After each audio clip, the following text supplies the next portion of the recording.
Yes, welcome to an edition of Your Stand Live here in Nairobi. I'm glad that you are with us this very fresh week, fresh Monday.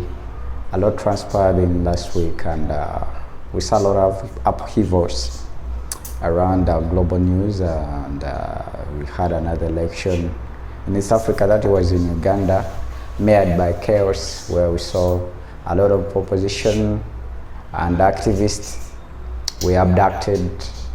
We saw a little bit of killings here and there, and there's still a lot of intimidation, and people are in fear of their lives because of transpired and absolute power that is being showcased right there. We also saw that the drills are still going on on the other side of China, that is Taiwan, China. We're still seeing that Greenland is still on one of those wish lists of USA, where we saw even Trump of recent came out and said, no, you're my bros and big sisters and brothers, but I wouldn't tolerate you to go on interfere with my message. I need some negotiations with this guy Denmark so that I can annex this place. I give him some cash for it, but the European guys are saying, no, we're not giving you a chance, and we're not going to give you that chance. We saw this happening when they brought an army, that intervention where we saw they bringing their army to Greenland, and at the end of the week, we saw German for it. It said, no, they called their army to come back home. And moving on, our biggest topic today, it's going to be about the implementation of Gaza ceasefire deal that transpired around October last year, and it had to be implemented through phases. That was the first phase of silencing the gun, and the second one was to happen during these times, and it had to happen when also the Hamas have given up their ammunition, and Netanyahu did have to intervene this very one. But what we are seeing, the challenge is the Hamas are saying, no, we're not giving you our ammunition before being actually, before we actually got to see that it's real, the Palestinian state is becoming visible. And it will happen that the Palestinian state will coexist with the Israel. So what we saw again is the Israel itself, that is Benjamin Netanyahu saying that, you know what, you didn't actually talk to us when you're creating the board of peace. The board of peace, let me try to take you, give you a speedy thing of what I'm trying to talk about. This week, we saw that there was a creation of board of peace. Remember the agreement that was before even Joe Biden. That was even before Joe Biden. There was changed American political sphere changed powers from Joe Biden administration to Trump administration, where we saw there was a lot of negotiations, and proxy was America, and we had Qatar, and we had Egypt. Actually, it was in Sheikh. It's a city called Sheikh, sort of something. I'm forgetting where this agreement was signed with the Hamas and the Israel, but it was shuttle diplomacy because they couldn't meet eye to eye. So what we saw when Trump came in, he had to take this resolution to the UN, and the UN, that is the UN Security Council, decided that what we want is let Gaza have an administration. And this administration, that was to creating the board of peace in Gaza, which would be led by the American president. By that time, it's Trump. And Trump is the chairman of the board, We have Tony Blair, that was the former Prime Minister of England. We also have Jared Kushner, that is the son-in-law of Trump. And we also have it's called the chairman of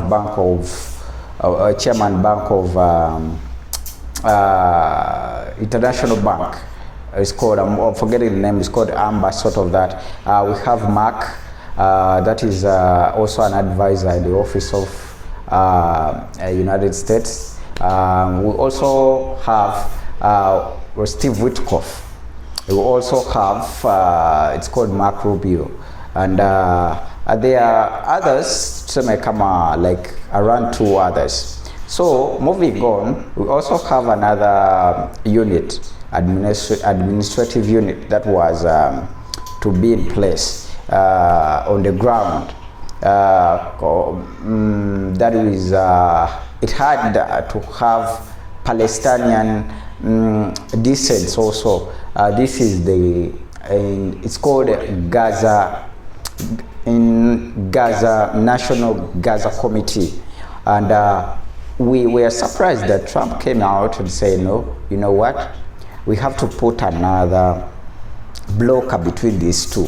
And if try to form the executive board, the executive Gaza board, the executive Gaza committee, sort of that, but it's kind of blocker. But what surprised us, we saw that Milei, the Argentina president, that lady also was brought into. Is an outlier. When we are doing research, we call that an outlier, because how can in Argentina interfere with what is happening in the Middle East? And we saw there is a guy, is now the chairman, he's a Bulgarian, and I'm forgetting the name. I'll just give you the descent. We have another one from Israel descent, but a businessman from Cyprus. We have there is a guy also working in Trump's office. So moving on, we're still saying that since the deal was done, by that time Israel is still doing still doing a lot of chaos in the place of that is the Gaza, killing people. It was 10th around October, but during that period, since that period, they've been killing a lot of people. 500 right now, Palestinians are being killed so far. And the challenge is, Hamas are saying, no, we're not going to give you ammunition before you tell us, is it really a dream coming true for Palestine to coexist? Because the thing was, it has to be a two-state solution around this to solve all this mess and sort of the killings and what is transpiring. So moving on, we're going to take a look into what transpired in Ghana election, because it was made with a lot of chaos. And we saw an 81-year-old guy, that is a judge there, continuing to pursue his dream of a lifetime presidency, which no one could usually deny that in Africa it's about ruling till death sets someone apart with the seat. So we saw that the opposition was, at first the news came out and showing that opposition was under siege, the leader of opposition, but he came out and clarified later that he managed to escape, and his family, the wife and kids, are under the gun, because monitored by the gun, because they were maybe looking to contain him, because they were actually in fear of what might transpire on the streets, because his slogan had always been protest vote, demand it. So they voted, they cast the vote, and they waited for the results, so they had to demand it. That's why the government has been all around tiptoeing about. So let's see what will be right there. So, but for now, that's what we have for you.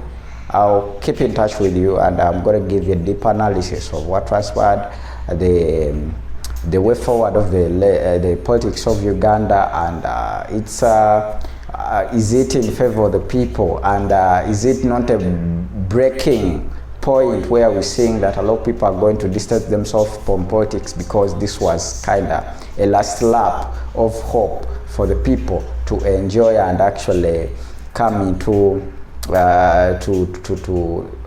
because they were mobilized. Literally, this guy tried to popularize politics and bring politics back to the youth, and all the people, that is 70% of the Ugandan population is under 35 years. That means most of the people are young. So people were moving with a bit of Robert Kyagulanyi to move, again, have faith in politics that democracy actually is thriving in Uganda. So that is it for now. We would like to see your comments on what you're talking about. How you can give us some of your opinions there. But for now, it's Josh Times Live. Thank you.